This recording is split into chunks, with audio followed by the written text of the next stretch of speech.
Chief justice of India बोले, सी paragraph 144.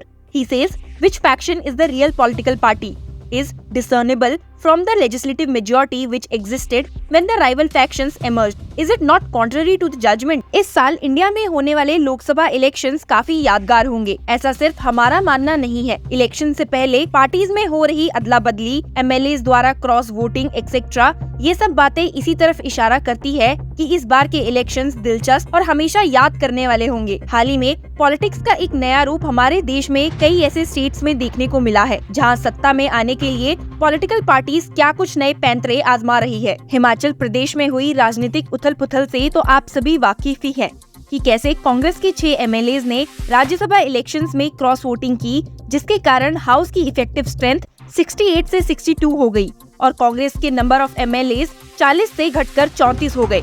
इस cross voting के बाद उन 6 रिबेल एमएलए को डिस्क्वालीफाई कर दिया गया। हालांकि उन्होंने भी सुप्रीम कोर्ट में अपने इस डिस्क्वालिफिकेशन ऑर्डर को चैलेंज करते हुए पिटीशन फाइल की है, जिसकी सुनवाई अभी सुप्रीम कोर्ट करेगा। पर ऐसा ही एक और केस है जो काफी फेमस और पॉपुलर है। जी हाँ, आपने सही समझा, हम यहाँ शिवसेना केस के ही बारे में बात कर रहे हैं। उद्धव ठाकरे और एकनाथ शिंदे फैक्शन के बीच चल रही लड़ाई कि असली शिवसेना कौन है अब तक खत्म नहीं हुई है। जब जब लगता है कि अब शायद इस बात का फैसला हो चुका है, तभी उन दोनों में से कोई न कोई कुछ ऐसा कदम उठा लेता है कि फिर से इस मुद्दे पर सुप्रीम कोर्ट को विचार करना पड़ जाता है।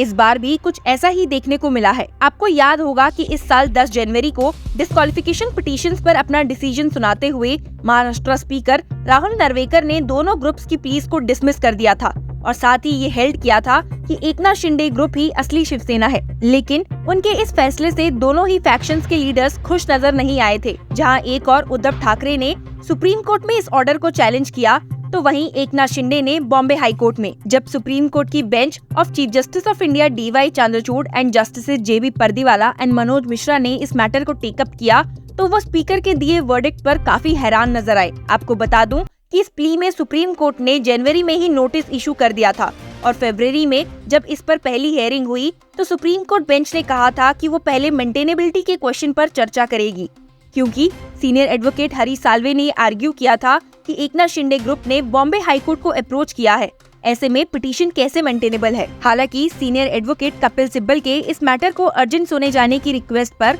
चीफ जस्टिस ऑफ इंडिया ने इसे 7 मार्च के लिए लिस्ट कर दिया था। तो जब 7 मार्च को ये मैटर सुप्रीम कोर्ट बेंच ने सुना, तो वे ये समझ ही नहीं पाए कि स्पीकर ने ऐसा वर्डिक्ट क्यों दिया।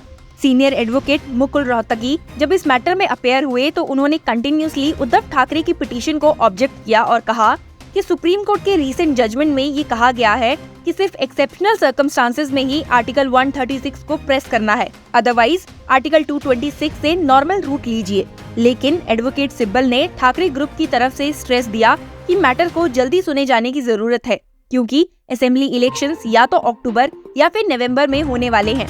कोर्ट इसमें ऑलरेडी जजमेंट दे चुका है, नोटिस इशू कर चुका है, लेकिन फिर भी दूसरी साइड से रिप्लाई तक फाइल नहीं किया गया है। मेंटेनेबिलिटी पर बोलते हुए सिब्बल ने कहा, when they came under article 32 for extension of time, your lordships entertain there please and are article 32 petition will not be entertained. Senior advocate Kapil Sibal ने कहा कि अगर इस मैटर को जल्द नहीं सुना गया तो पूरा केस इनफ्रक्चुअस हो जाएगा। उन्होंने बताया कि शिंदे फैक्शन हाई कोर्ट गया है और वो मेरे क्लाइंट को हाई कोर्ट भेजना चाहते हैं, जबकि हमारे पास कॉन्स्टिट्यूशनल राइट है एपेक्स कोर्ट आने का। He contended what speaker said is that legislative majority, because they have a legislative majority, they are the party.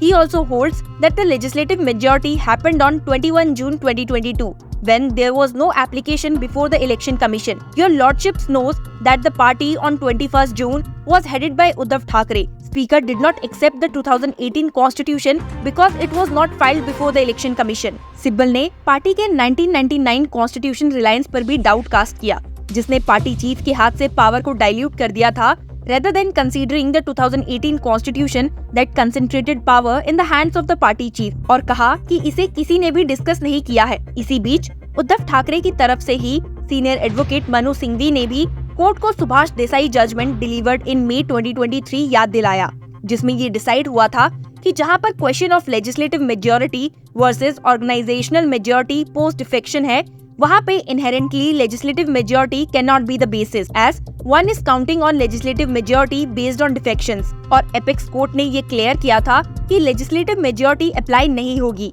लेकिन स्पीकर ने वो अप्लाई की है। सिंघवी के इस आर्ग्यूमेंट से चीफ जस्टिस ऑफ इंडिया भी काफी एग्री दिखे। नरवेकर की रूलिंग को रीड आउट करते हुए उन्होंने पूछा, is this not contrary to the judgment? The whole submission is contrary to the judgment of our court. तभी शिंदे ग्रुप को रिप्रेजेंट करते हुए एडवोकेट हरीश साल्वे ने जवाब दिया कि योर लॉर्डशिप्स को question of legislative majority decide नहीं करनी है। उन्होंने कहा कि documents produced are brazenly fabricated, including documents produced in this court. Salve submitted a fantastic question is asked to a witness. Is it true that you deliberately forged your signatures and signed? और insist किया कि matter को पहले high court को examine करने दिया जाए। पर स्पीकर के ऑर्डर के पैरा 144 को रेफर करते हुए चीफ जस्टिस ऑफ इंडिया बोले, सी paragraph 144. He says which faction is the real political party is discernible from the legislative majority which existed when the rival factions emerged. Is it not contrary to the judgment? Salve ने जवाब में कहा कि problem उनके produced किए गए constitution में है। We said to go by the authentic copy which is with the election commission. They said we have amended the constitution.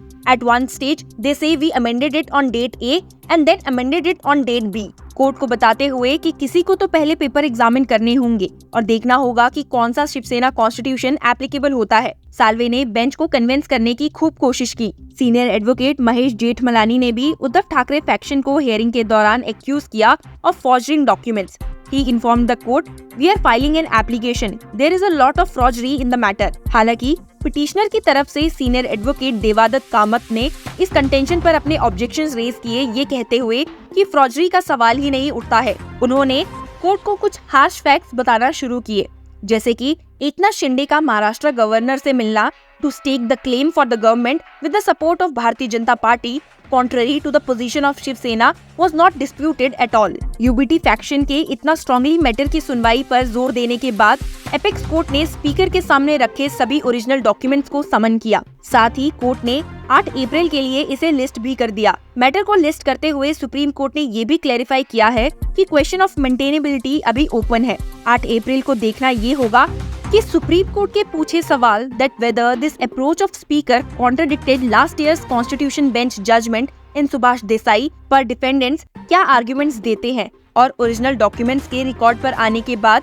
क्या सुप्रीम कोर्ट स्पीकर द्वारा दिए फैसले को बदल देगा, जिससे उद्धव ठाकरे फैक्शन रियल शिवसेना घोषित किया जाएगा। इन सारे क्वेश्चंस के आंसर्स आने वाली हियरिंग में मिलेंगे।